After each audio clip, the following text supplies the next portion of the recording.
서울시가 청년 이사비 지원 기준을 완화했습니다. 2억 원 이하의 주택을 임차한 청년에게 중개 보수비와 이사비를 최대 40만 원까지 지원합니다. 서울시교육청이 학령 인구 감소로 인한 폐교와 과밀 학교 문제 해결을 위해 분교 도입을 검토하고 있습니다.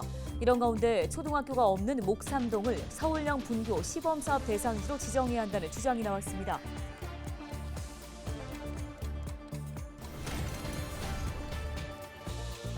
아프지 않고 건강하게 장수하는 비결은 긍정의 힘이라고 말하는 102살 어르신을 만나봤습니다. 관련 이야기를 전해드립니다.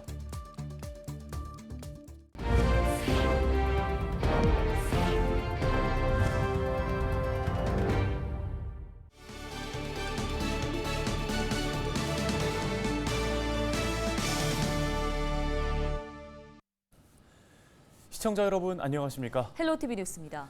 서울시 청년 부동산 중개보수 이사비 지원 기준이 완화됐습니다.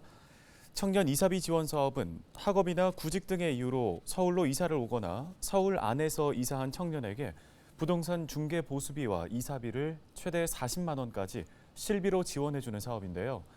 기존에는 전월세 임차보증금 5천만 원, 월세액 40만 원 이하였던 주택 기준이 거래금액 2억 원 이하로 완화됐습니다. 이에 따라 임차 보증금이 5천만 원을 넘더라도 거래 금액이 2억 원 이하이면 지원을 받을 수 있습니다. 또 기준 중위소득을 120% 이하에서 150% 이하로 낮췄습니다. 지원 규모는 5천 명이며 지원을 원하는 청년은 다음 달 9일까지 청년 몽땅 정보통 홈페이지를 통해 신청하면 됩니다. 최근 분당에서 교량 붕괴로 보행자가 사망한 사고가 있었죠. 은평구가 유사한 사고를 예방하기 위해서 지역 내 모든 교량을 점검했습니다. 이번에 점검한 교량은 와산교, 신흥상가교, 레인보우교, 지축교 등 32개인데요. 은평구는 붕괴 사고가 발생한 분당 정자교와 같은 형태인 구파발천 한이 버들립 다리교, 새 버들립 다리교, 배다리교를 집중적으로 점검했다고 밝혔습니다. 점검 결과 처짐이나 철근 노출 등 주요 구조적 결함은 발견되지 않았지만 일부 교량에서 퇴적물 적치 등 경미한 사항이 발견됐습니다.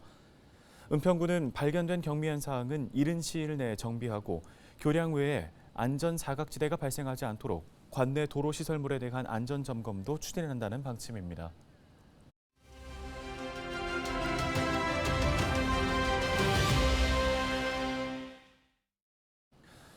네, 다음 소식입니다. 최수지 서울시 의원이 임시회에서 서울형 분교 시범사업의 대상지로 초등학교가 없는 목삼동을 우선 고려해달라고 요청했습니다.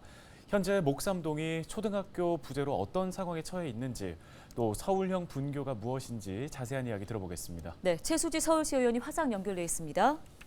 안녕하십니까?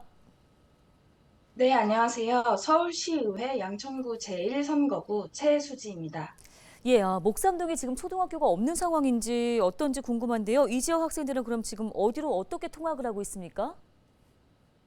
네, 목삼동에는 초등학교가 없어서 폭 넓은 최대 8차선대로인 등촌로를 건너는 등 학생들이 강속으로 등교하기도 하고요.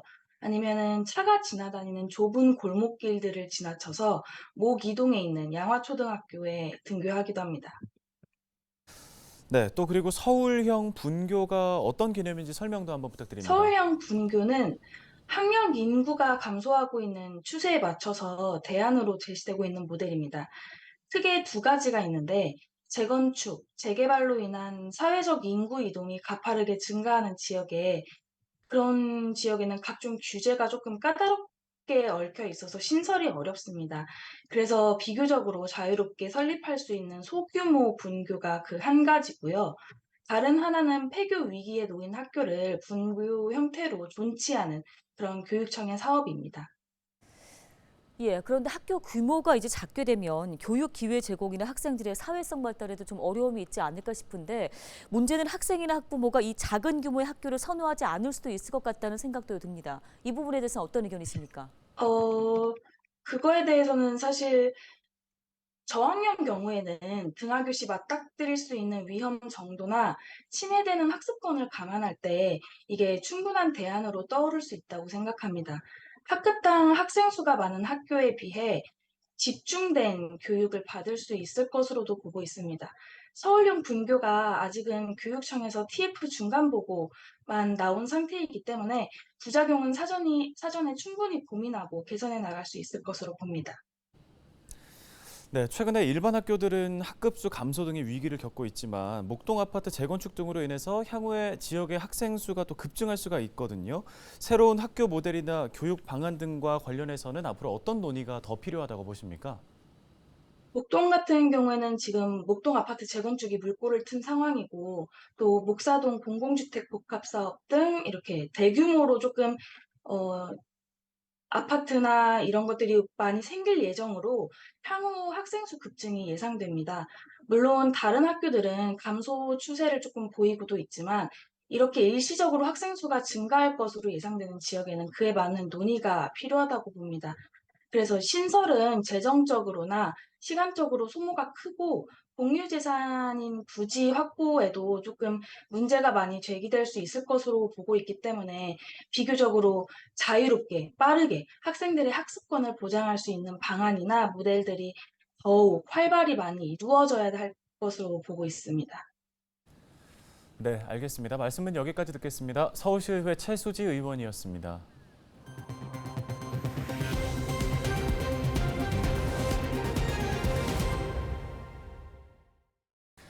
네, 가정의 달 어버이날 주간을 맞아 장수 어르신을 조명하는 시간 마련했습니다. 전남 순천에 살고 계시는 102세 김기심 할머니인데요. 네, 아프지 않고 장수하는 비결, 바로 걱정 없이 사는 긍정의 힘이라고 하는데요. 서경 기자가 만나고 왔습니다. 순천 조례동에 위치한 한 주택. 올해로 102살 김기심 할머니의 집입니다. 매일 아침 요양보호사가 찾아와 할머니의 식사 준비와 집안일을 도우고 있어 집 내부는 먼지 하나 없이 깨끗합니다. 따뜻한 돌침대 위에서 텔레비전을 통해 종교 방송을 듣고 가족과 자신을 위해 기도하는 것은 할머니가 꼭 지키는 일상입니다. 밤도 무사히 넘어가게 해주십시오. 27살 때 여순 사건이 발발해 남편을 잃고 시부모님과 생후 6개월 된 아들, 3살 난 딸과 함께 남겨진 김할머니. 여고생들을 위한 하숙집을 운영하며 어려운 생계를 꾸려 자녀들을 키워냈고 자녀들이 장성해 모두 출가시켰습니다. 우리 딸은 시술 먹고 우리 아들은 없이고 뒤치고 그럴 때 지가 죽어버렸어. 그런데 이제 둘만 보고 살았지. 시어머니 시아버니 버치고 우리 시어머니는 호래니까 어떡고 그 밑에서 여태까지 살았는데 어느 날까지 살았네 그래요. 날씨가 맑은 날이면 할머니는 잔디로 가꿔진 집 앞마당을 매일 20바퀴씩 걷습니다. 시력과 청력이 좋은 편은 아니지만 별다른 질병이 없어서 일상생활을 하는데 큰 어려움은 없습니다. 요양보호사가 방향을 잡아드리는 대로 걷는데 따뜻한 햇빛을 쬐면서 일광욕을 즐기는 것도 할머니의 소중한 일상입니다.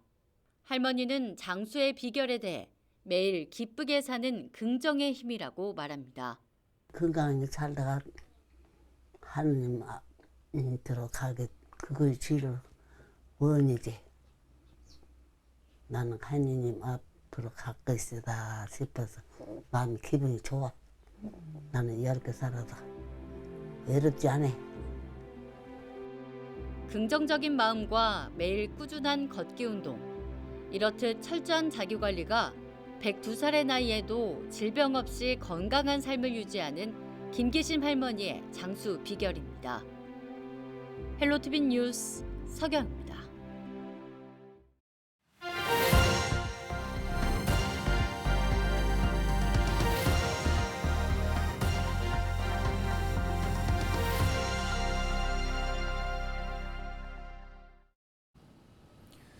지난해 우리나라의 출산율은 0.78명, 세계 꼴찌 수준이죠. 실제로 지난 2월 서울 관악구의 한 동에서는 새로 태어난 아이가 단 한 명도 없었습니다. 네, 출생아 수 0명의 충격. 서울도 지역 소멸의 길을 피할 수 없는 걸까요? 문성주 기자가 보도합니다. 관악구 난향동 인구는 약 15,000명. 올해 2월 한 달 동안 난향동에서는 단 한 명의 아이도 태어나지 않았습니다. 비슷한 인구수의 청림동과 중앙동의 경우 출생아 수는 각각 10명과 2명. 난향동 주민들 또한 줄어가는 아이 웃음소리를 실감합니다. 많이 놀랬죠. 지방도 아니고 서울에 있는 동네인데 출산율이 이렇게 없다는 게 앞으로는 아기들 웃음소리를 들을 수 없다고 생각하니까 좀 걱정이 되긴 해요. 네. 젊은 사람들이 아직 결혼도 그렇고 조금 이제 수익률이 어느 정도 돈이 많이 좀 모아지거나 이래야지 좀 결혼해야지 삶이 좀 편해진다고 생각하기 때문에 좀 늦게 출산하는 거 아닌가 좀 싶긴 한데 많이 안타깝죠. 많이 안타깝죠. 난향동 출생아 수 0명은 대한민국 출산율의 현실을 피부에 와닿게 합니다. 서울시 출산율은 0.59명. 이는 전국에서 가장 낮은 수치로 세종 1.03명, 전남 1.04명과 비교하면 극히 낮습니다. 2021년 서울시 자치구 통계를 살펴보면 25개 자치구 가운데 강동구가 0.797명으로 가장 높지만 이마저도 한 명이 채 되지 않습니다. 특히 관악구는 청년 인구 비율 1위로 꼽힘에도 불구하고 1인 가구 수가 많아 출산율이 0.437명으로 압도적으로 낮습니다. 구 차원에서 인구 정책을 펼치고 있지만 그마저도 쉽지 않습니다. 이러한 높은 청년 1인 가구 수는 관악구 합계 출산율 하락의 직접적인 요인이 되고 있습니다. 지역에 맞는 정책들을 발굴하여 총체적으로 연결이 되어 아이 낳고 싶은 사회를 만들어야 한다고. 인구가 줄어드는 상황에서는 젊은 사람들한테 얼마를 드리냐가 그렇게 중요한 게 아니고 어떤 제도를 주고 그 제도들이 존재함으로써 그 해당 계층이 어떠한 이제 미래를 예측하면서 살아갈 수 있도록 하는 그런 미래에 대한 예측을 좀 긍정적으로 바뀌게 할 수 있는 제도들이 좀 필요하다고 봅니다. 네. 출산율 저조는 결국 지역 소멸로 이어지기 마련입니다. 대한민국 수도 서울 역시 이러한 기조에서 완전히 자유로울 수 없는 까닭에 관련 대비책 마련이 시급해 보입니다. HCN 뉴스 문성주입니다. 양천구가 오는 15일부터 한 달간 목동 로데오 세일 페스타를 엽니다. 이번 행사는 서울시 지역 상권 활성화 사업의 일환으로 진행되는 세일 행사로 목동 로데오 거리 전체 의류 매장이 참여하는데요. 행사 기간 목동 로데오 거리를 방문하면 골프, 패션 의류를 30에서 70% 할인된 가격에 구매할 수 있습니다. 매주 화요일과 목요일 저녁 6시에는 클래식, 재즈, 마술 버블쇼 등의 버스킹 공연이 열리며 푸드트럭 3팀도 배치될 예정입니다. 행사 기간 중 5만 원 이상 구매한 고객은 추첨을 통해 총 800만 원 상당의 온누리 상품권을 경품으로 받고 이 외에도 구매 금액에 따라 에코백, 슬링백을 선착순으로 받을 수 있습니다. 양천구가 신목동역 일대와 안양천을 잇는 빅테크 설치를 하고 역세권 활성화에 나섭니다. 9호선 신목동역은 안양천이 가깝고 대중교통의 접근성이 높지만 주민 편의시설이 부족하다는 평가를 받고 있습니다. 양천구는 서울시 수변 활력 거점 조성 사업 공모를 통해 30억 원을 확보하고 수변 역세권과 안양천을 잇는 빅테크를 내년까지 설치할 계획입니다. 빅테크는 기존 시설인 바이크 라운지를 증축해서 조성되며 내부에는 휴식, 카페, 커뮤니티 활동을 위한 공간으로 꾸며집니다. 양천구는 다음 달 중에 설계 공모를 진행할 예정입니다. 양천구가 제1회 양천 쇼폼 영상 콘텐츠 공모전을 엽니다. 공모전의 주제는 살고 싶은 도시, 살기 좋은 양천입니다. 세부 분야는 양천구 공간을 배경으로 하는 댄스 챌린지 영상, 양천구 축제, 행사장에서의 브이로그 영상 등인데요. 연령 거주지 제한 없이 누구나 참여할 수 있으며 1인당 최대 3개의 작품까지 출품 가능합니다. 공모전에 참가하기 위해선 다음 달 7일까지 일본인의 영상 콘텐츠를 본인의 SNS에 게시한 뒤 제출 서류를 담당자 이메일로 접수하면 됩니다. 영상을 게시할 때에는 공모전 관련 필수 해시태그를 포함해야 합니다. 오늘 준비한 소식은 여기까지입니다. 네, 시청해주신 여러분 고맙습니다.